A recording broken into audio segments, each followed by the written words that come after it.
All right, guys, here it is, the battery review you guys were looking for. I'm down to 5%. Again, disclaimer, I don't normally run my phones down to 5%, but I wanted to do it just for this phone because the battery was so good. I wanted to see how far could I push this before it actually shut off. So once I got to 5%, I thought it's going to start just blinking or something. Or, some phones I've seen them, when you get down to 5%, between 3 and 5, they shut off at any given time. So with this phone, nope, still going. So I got this phone Friday morning. I started using it Friday evening. I have not charged it since. It's been 2 days. It's been more like almost 3 days, but I got 15 and a half hours of screen on time ultimately. Let's go up here. You can see this top one here is the Google connectivity thing. For some reason, it shows that it's pulling the most. That's like their VPN, but it's not doing anything to the battery when you go in there. It just says 0. But 7 hours of YouTube, 3.5 hours or so, a little bit more Bible. You can see the things that I'm doing here. So, wow, this phone will definitely please you when it comes to battery. This is a real budget phone. This phone is $200. This phone has stereo speakers. This phone has a big, beautiful screen with the new design that people like. I mean, the hole is over here, but if it's in the center over here, it really don't matter to me. 6.4-inch 1080p display, stereo speakers, 5,000 milliamp hour battery. This phone has officially been crowned king of battery in Jay Will's house. Let's go ahead and get that hand clap up. You guys clap it up in the comments. This phone is official, son. This is a ridiculous. It beat out the V60 by a long shot, man. The V60 can go about 45 hours or so with 12 hours of screen on time before it starts to really clunk down. This one went almost 3 days. And again, I know it shows 2 days, but it's definitely been closer to 3 days. You know what I'm saying? This might change. If I were to just let this run, I'm sure I can get more than 3 hours. It says 3 hours, but I'm sure. Now, so for those of you going to ask, well, what did you do? Again, if I didn't say it already, what did you do for the brightness? What apps do you have? I have only apps on my phone that I have on all the other phones, apps that I use. And as far as the brightness goes, it's set to auto, so it's going to adjust in and out. Was this done over LTE or Wi-Fi? It was done over Wi-Fi. So with the V60, when I tested LTE versus Wi-Fi, I ended up getting about 10 hours over LTE. Or 10, between 10, 10 and a half. And with Wi-Fi on, I did 12, almost 12 and a half. So with this one, with 15 and a half hours of screen on time, I think I'm probably going to average about 12 to 14 hours of screen on time. Probably like 12 and a half or so. And then on LTE, I should be able to grab at least 12 to 13 hours of screen on time. I've found that since I live in the area where the signal is very strong, the battery life really doesn't matter now. So I got to tell you, man, I'm pretty impressed.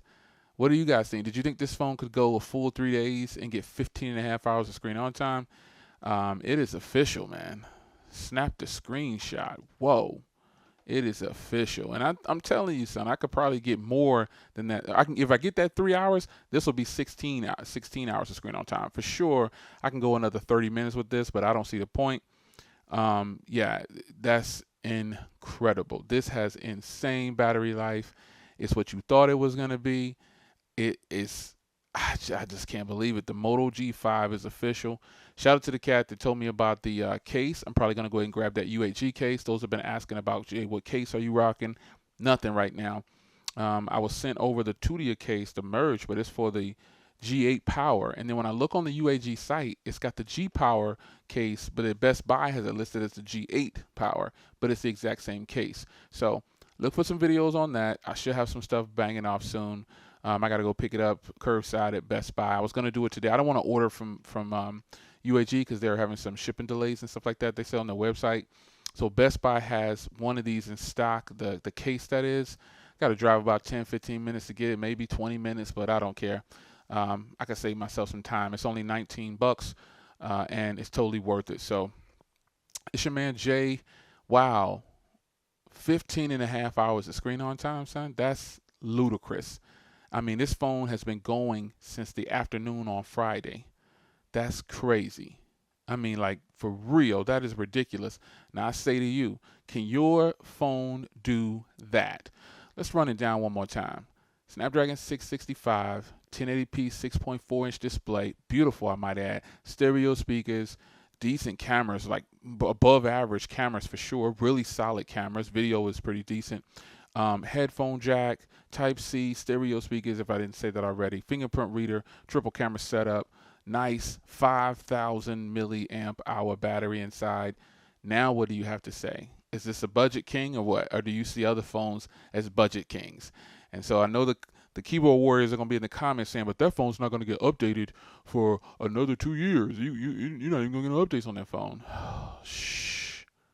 Just imagine me going shh to your face. But it's all in fun, folks. This is the way consumers should be getting treated when it comes to battery life and overall complete package. No Snapdragon 865. No Quad HD display. But do you really need that? This phone costs $200, and this is what a quote-unquote mid-range budget phone should be doing. 15 and a half hours of screen on time. I can't believe that. And you can't believe it either. So if you don't have the phone, you probably, some of you guys are going to love it. Some of you guys are going to hate it. Some of you guys are going to make excuses. Some of you guys are going to be in denial. You know what? I don't even care. I'm telling you, if you ask me, do you recommend this phone at this point, Jay? This is a 72-hour battery test, and this phone did fantastic. So there it is. It's your man, Jay, putting this one straight to YouTube. Hope you guys enjoyed. And I'll see you in the next one. And by the time you watch this, more than likely, I'll probably put this up for tomorrow or something like that. But nonetheless, when you see this, just know that this phone handles its business. I'll see you in the next one. Take care.